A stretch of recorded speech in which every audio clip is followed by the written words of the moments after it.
você abrir a sua Bíblia no Salmo de número 62. Salmo de número 62.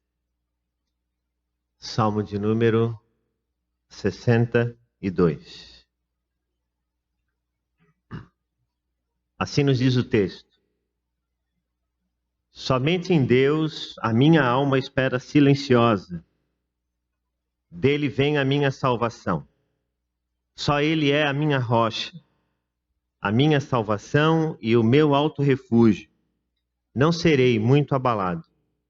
Até quando vocês atacarão o homem, todos vocês, para o derrubarem, como se fosse uma parede pendida, ou um muro prestes a cair? Só pensam em derrubá-lo da sua dignidade. Eles se alegram na mentira, de boca bendizem, porém no interior maldizem. Somente em Deus, ó minha alma, espere silenciosa, porque dele vem a minha esperança. Só Ele é a minha rocha, a minha salvação e o meu alto refúgio, não serei jamais abalado. De Deus dependem a minha salvação e a minha glória. Ele é a minha forte rocha e o meu refúgio. Confie nele em todo o tempo, ó povo. Derrame diante dele o seu coração. Deus é o nosso refúgio. Pura vaidade são os homens plebeus, os de fina estirpe. Não passam de falsidade. Pesados em balança, eles juntos são mais leves do que a vaidade. Não confiem na opressão, nem ponham falsas esperanças na rapina. Se as riquezas de vocês aumentam, não ponham nelas o coração. Uma vez Deus falou, 2 vezes ouvi isto, que o poder pertence a Deus, e a ti, Senhor, pertence a graça, pois a cada um retribuis segundo as suas obras. E eu gostaria de, nessa manhã, trazer a nossa reflexão, o seguinte tema: espera silenciosa. Ali está esperança, mas é espera silenciosa. Espera de quem espera, de esperar. Então é uma espera silenciosa. Né?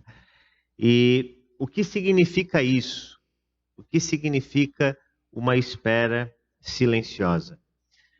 Quando a gente olha para a história do mundo, e você olha lá no final do século XIX, início do século XX, especialmente no final do século XIX, o continente europeu viveu um período chamado de Belle Époque, ou Bela Época, em que houve, assim, um crescimento avolumado da produção artística, literária, e inclusive no que diz respeito a tratados de paz. Nesse período, conhecido como Belle Époque, se acreditava que o mundo jamais poderia, por exemplo, assistir aos horrores de uma guerra. Não se imaginava que, por exemplo, alguns poucos anos depois, menos de 20 anos depois de começar o século XX, eclodiria a Primeira Guerra Mundial. Uma guerra que mobilizou dezenas de países do mundo inteiro. Foi a última guerra de trincheira, uma guerra dura, uma guerra difícil, uma guerra que mesclou o uso de animais, por exemplo, como até elefantes, zebras, que iam para o campo de batalha. Uma guerra, como disse, de trincheira, em que os homens ficavam de um lado, escondidos, entrincheirados, e o inimigo do outro lado.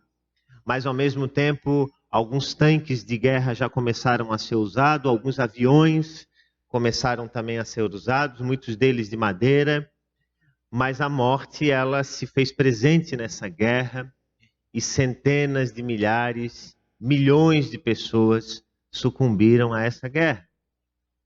Então, todo aquele sonho, toda aquela expectativa humana de que finalmente a paz estaria presente no mundo, ela caiu por terra. E mal a Primeira Guerra termina, poucos anos depois eclode a Segunda Guerra, que se torna tão pior do que a primeira.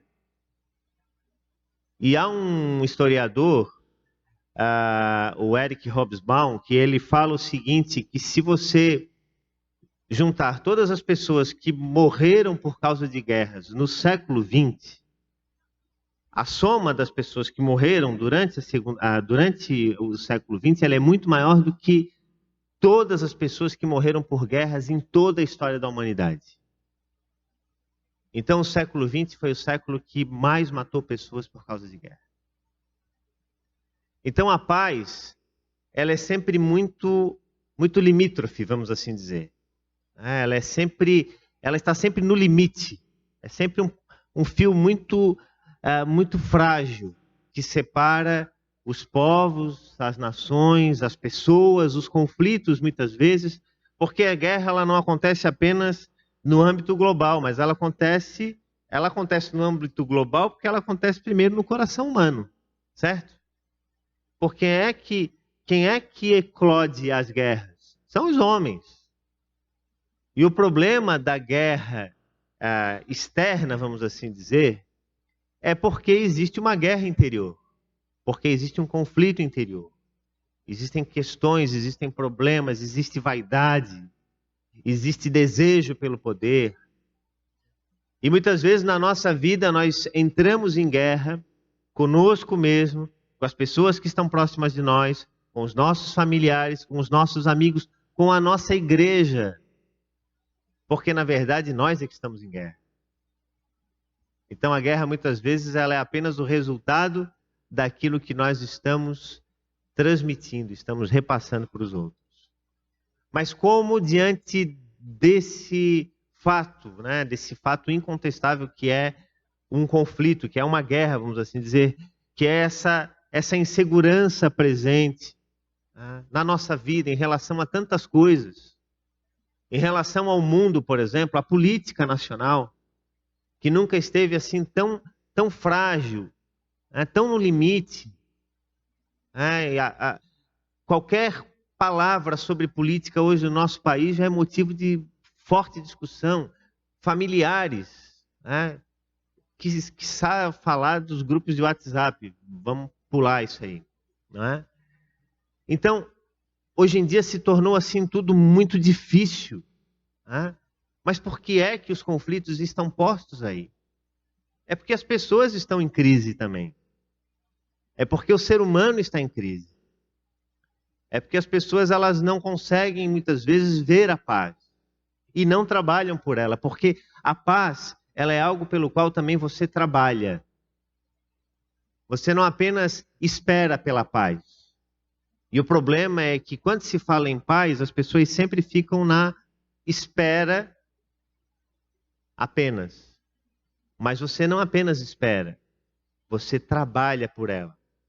Jeremias 29:7, nós lemos lá no trecho em que Jeremias escreve uma carta para o povo que está exilado na Babilônia. Ele diz: orem pela paz na cidade, trabalhem pela paz, busquem a paz na cidade, porque na sua paz vocês terão paz.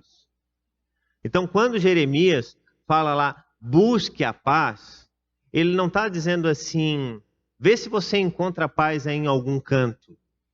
O buscar, na verdade, deveria ser trocado por trabalhar. Então, na verdade, você lê ali o texto que Jeremias está dizendo o seguinte: trabalhe pela paz. Exercite, faça o possível para que a paz aconteça, porque na sua paz vocês terão paz. Mas eu quero fazer essa pergunta: como ter essa espera silenciosa?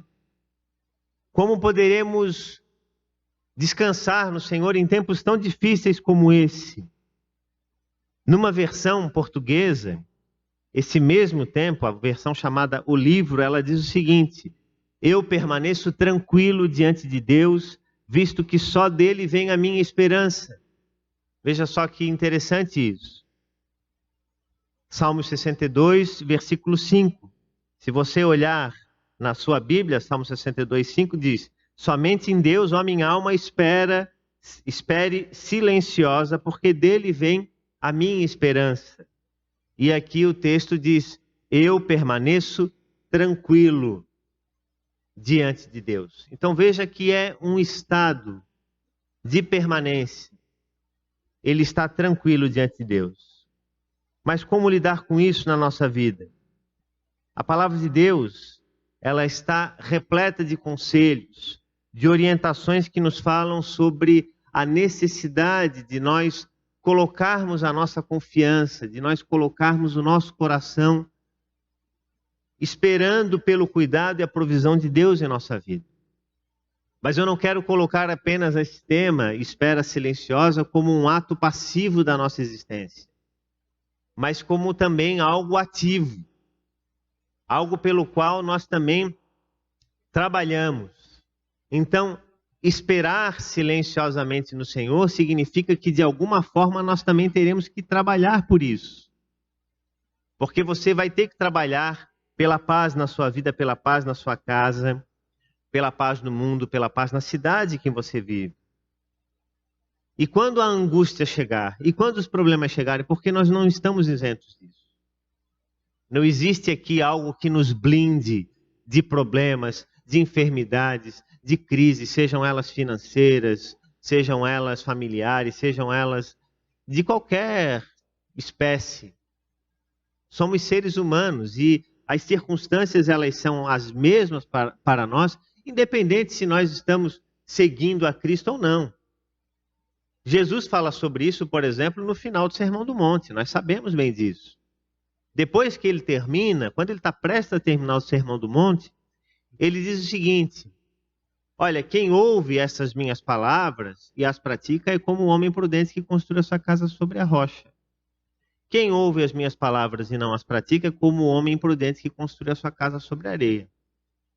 Então é interessante porque Jesus usa esse exemplo no final do Sermão do Monte, depois de ter, nós sabemos, iniciado com as bem-aventuranças, falado sobre os juízes temerários, ser sal da terra, luz do mundo, e tudo aquilo que está presente, né, na beleza que é o Sermão do Monte. Jesus encerra então dizendo o seguinte: agora vocês têm uma opção, ou melhor, duas opções.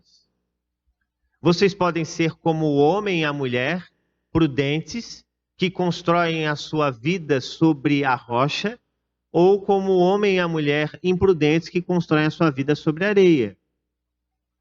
Mas veja que Jesus, quando cita esse texto, ele diz: aquele que ouve a minha palavra e as pratica.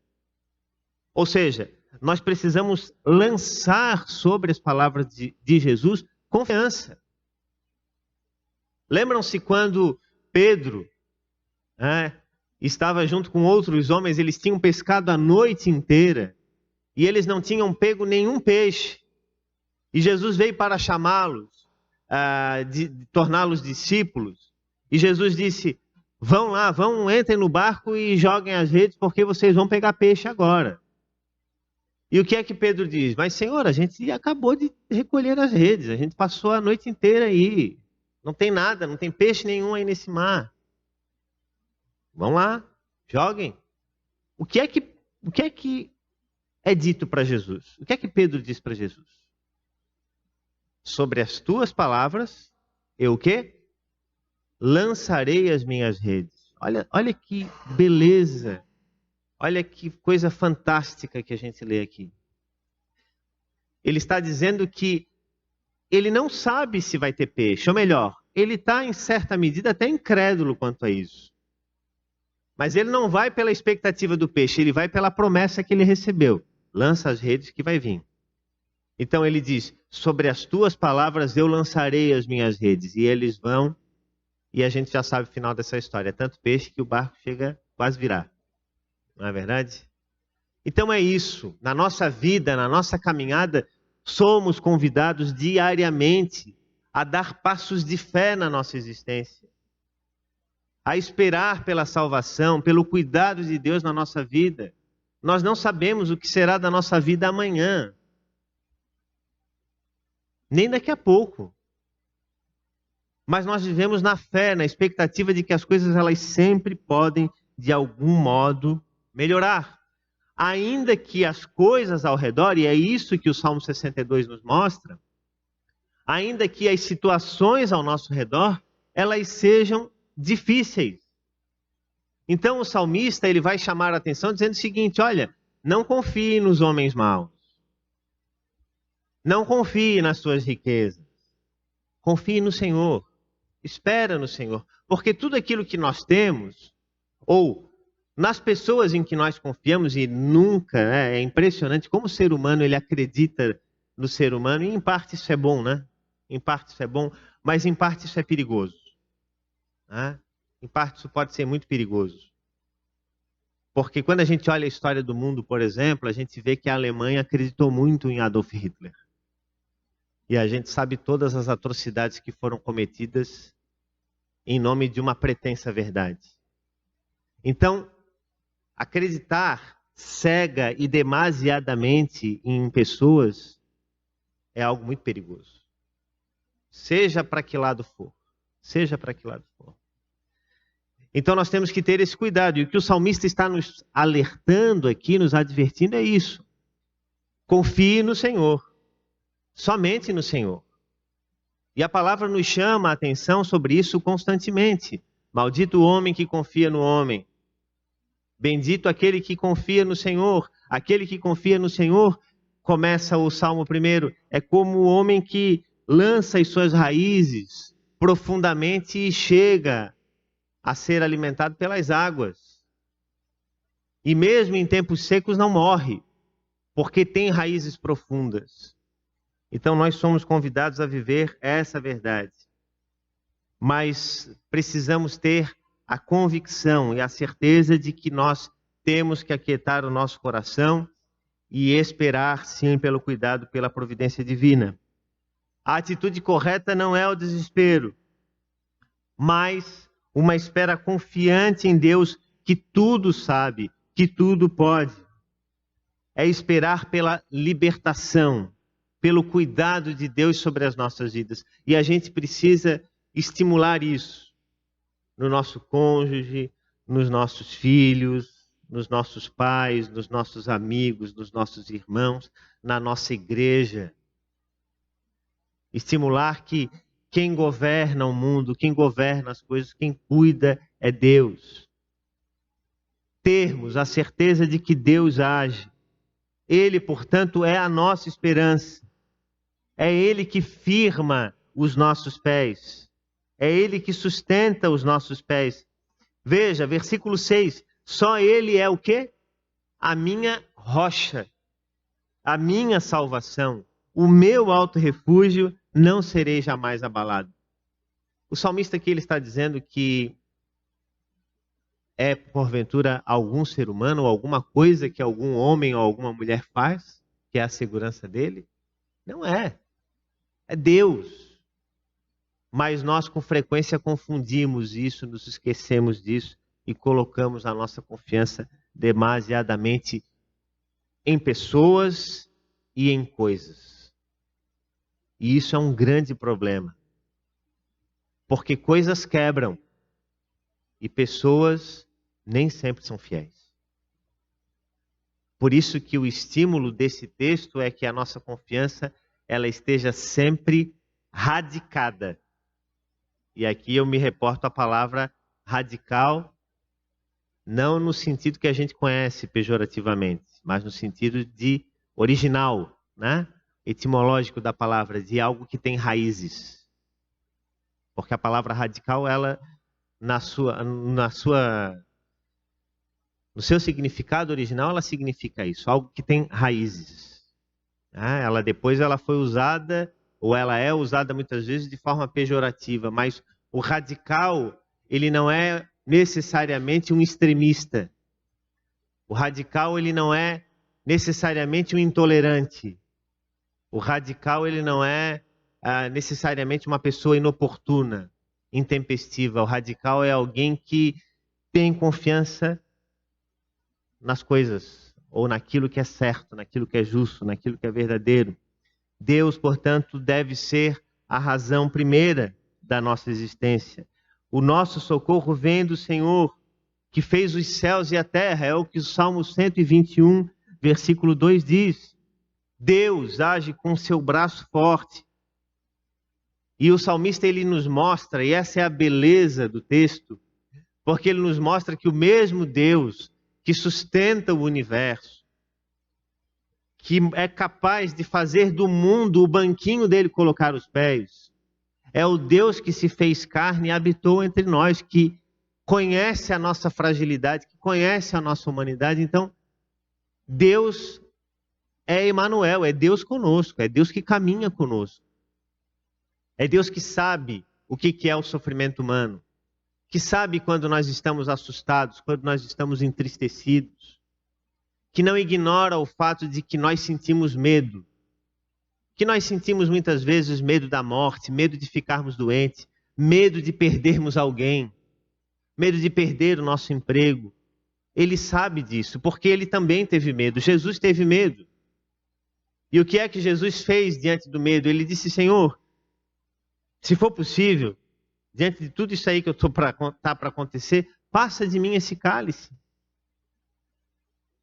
Jesus não falou isso sorrindo, Jesus falou isso chorando, com medo. Porque o medo é algo que é parte da existência humana. Então ele conhece o que significa, ele sabe o que é o medo. Ele sabe quão limitados, quão frágeis nós somos. E ele não despreza nem um pouco esses sentimentos que estão dentro do nosso coração. Então, que a gente tenha essa convicção presente e constante na nossa vida. Que isso não seja apenas algo retórico. Que isso não seja apenas algo pelo qual nós lemos da boca para fora. Eu lembro tão bem de uma pessoa que eu conheci que lia dezenas de devocionários por dia. Né? Dezenas de devocionários por dia. E aí, às vezes, eu ficava me perguntando, mas será que se tira proveito de tantos devocionários? E aí eu me lembro de uma experiência de um irmão, já bem idoso, que eu conheci. Uma vez eu fui visitá-lo na casa dele, e ele gostava de tomar chimarrão. E aí, então, ele tinha, assim, a garrafinha de chimarrão. Eu cheguei lá na casa dele, tinha a garrafa de chimarrão, a cuia, e 2 banquinhos pequenininhos. E entre a garrafa de chimarrão e a cuia, uma caixinha pequenininha. E aí, a gente se sentou ali, debaixo de algumas árvores, começamos a conversar, e aí a gente começou a tomar o chimarrão, e mateando ali, conversando. De repente, ele abriu a caixinha e disse assim: pastor, pega um papelzinho desse aqui. Uma caixinha de promessas. Sabe aquela caixinha de promessas? E aí eu tirei um papelzinho daquele ali, ele assim: pastor, por favor, lê esse versículo aí. E aí no final eu já pensei, pô, ele tá me pastoreando aqui já, né? Que legal.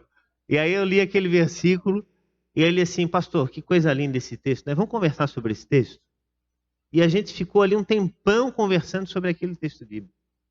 E aí eu pensei, olha como viver a espiritualidade, como viver a fé é algo simples. Não precisa de tratados teológicos, não precisa de grandes estudos. Na simplicidade de uma conversa, de um banquinho, eu quase sentado no chão, tomando chimarrão, que é só um mate, uma erva com água, e um pequeno versículo, e dali uma grande conversa, uma grande compreensão sobre Deus e sobre a vida. Então, muitas vezes as pessoas estão cansadas porque elas estão procurando coisas maiores do que precisam. Quando, na verdade, o que a gente precisa para a nossa vida é tão pouco, tão simples. Por que é que a gente complica tanto? Por que é que a gente torna a nossa relação com Deus, a nossa relação de confiança com Deus, algo tão difícil? E eu estou falando isso até como uma confissão. Porque isso acontece comigo também. E às vezes eu fico brigando comigo, Mateus, por que é assim tão complicado? É tão simples. É tão simples. É tão básico. Jesus tornou a relação com Deus algo simples. Quando caminhou com pessoas, quando andou com pessoas, quando comeu com pessoas, quando falou em cima de um barco, quando subiu um monte, quando falou onde era casa de luto, quando foi num casamento. Jesus mostrou que a espiritualidade, que a confiança em Deus, ela não se revela apenas no espaço físico, nesse templo, mas muito mais na rua. Porque aqui nós passamos o quê? 2 horas por semana dentro da igreja? Se a nossa espiritualidade dependesse só dessas 2 horas que a gente passa aqui dentro da igreja, nós estávamos quebrados, não é verdade? Então a nossa espiritualidade, aqui dentro, ela é o resultado daquilo que nós vivemos lá fora. E não o contrário. Mas tem muita gente achando que não, que é o contrário. Então nós precisamos mudar a nossa maneira de enxergar a Deus, de viver essa experiência com Deus, que é algo tão simples e que muitas vezes nós tornamos tão complexo. E isso, por fim, nos traz uma importante reflexão, que é o fato de que Deus age no tempo certo. Que a gente não entende, porque nós somos igual uma criança. Né? Nós somos igual uma criança, que quando quer uma coisa, quer para ontem. Não é? E nós vamos ficando mais velhos, os cabelos brancos vão aparecendo, a gente não vai agir mais como os nossos filhos, né? Ou como a minha pequena lá, Ana Luísa, de quase 4 anos, age às vezes. Mas a gente vai dando uma mascarada, não é? Mas continua ainda com aquele coração angustiado, de que quem quer tudo para a hora, tudo rápido. Então ora e já tem que ter a resposta imediata. Espera silenciosa. Espera silenciosa. Esperar em Deus e ter a certeza de que Ele vai agir não significa permanecer numa atitude de inércia.